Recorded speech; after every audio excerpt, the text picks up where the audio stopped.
मैं हलफ शुरू करूँ आऊँ नालो पंहिंजो पढ़ंदा अचो वल्द चूंडजी आयल चेयरमैन ऐं वाइस चेयरमैन जो हल्फिया इकरार करियां थो त पाकिस्तान सां सचो ऐं वफ़ादार रहंदुसि ऐं उन जे नज़रिए क़दरनि सालमियत वाधारे ऐं तरक़ीअ खे मज़बूत करण लाइ हर मुमकिन कोशिश कंदुसि ऐं बहितर इंतज़ामनि ज़रिए ख़िदमतूं अंजाम ॾींदुसि ऐं साफ़ शफ़ाफ़ दलीलनि जो हिसेदार थींदुसि त आऊं सिंध लोकल गवर्नमेंट एक्ट 2013 जे क़ाइदनि ऐं क़ानून मुताबिक़ ईमानदारी सां तकिड़े उकलाव ऐं मौसर नमूने पंहिंजे सलाहियतनि ऐं इंतिहाई लियाक़तनि मुताबिक़ पंहिंजूं ज़िमेवारियूं पूरियूं कंदुसि त आउं क़ानून ऐं क़ाइदनि जे मुताबिक़ कमु कंदुसि ऐं लोकल काउंसिल जे सरबराह जे हैसियत सां आउं यकीन सां चवां थो त लोकल काउंसिल जे कार वहिंवार हलाइण लाइ पंहिंजी ज़िमेवारी खे वधि में वधि तरजीह ॾींदुसि ऐं क़ाइदे मूजिबि सर अंजाम ॾींदुसि। हुकूमत जे पॉलिसी मुवाफ़िक़ सर जो शइ सां कमु कंदुसि त आऊं सरकार जे तरफ़ां ॾिनल हिदायतनि ते अमल करण जो पाबंद रहंदुसि त आऊं कंहिं बि शख़्स खे शुक्रवारी ज़िमेवारियुनि या ऑफिस जे फ़ैसिलनि ते असरअंदाज़ थियण जी इजाज़त न ॾींदुसि न ई को उन सां तालुक़ु रखंदुसि त मुताबिक़ क़ौमी ख़ज़ाने में गबन बेक़ाइदगियुनि ऐं ग़लति इस्तेमालु करण खे रोकींदुसि त आउं बाल वास्ता या बिला वास्ता का ॻाल्हि जेका मुंहिंजे मालूमात में मुंहिंजे चूंडिजी आयल हैसियत में अचे न कंहिं शख़्स खे ॿुधाईंदुसि या इनकशाफ़ कंदुसि।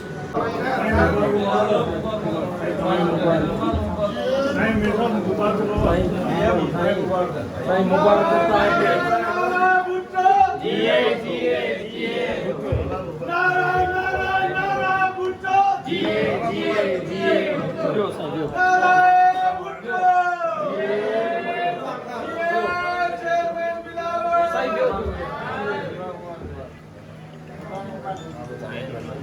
अभी मुबारक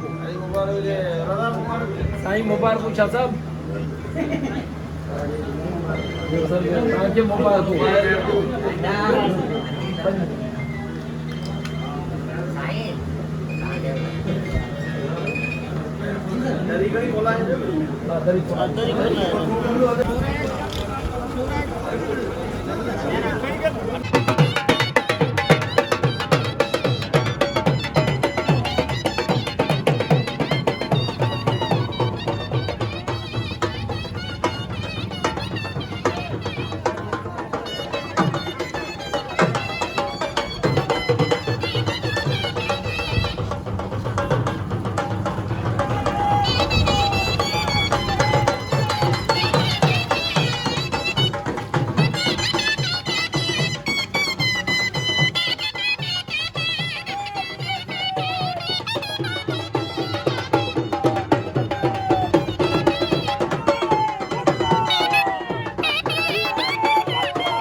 12 इंच आ जाओ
मुबारक हो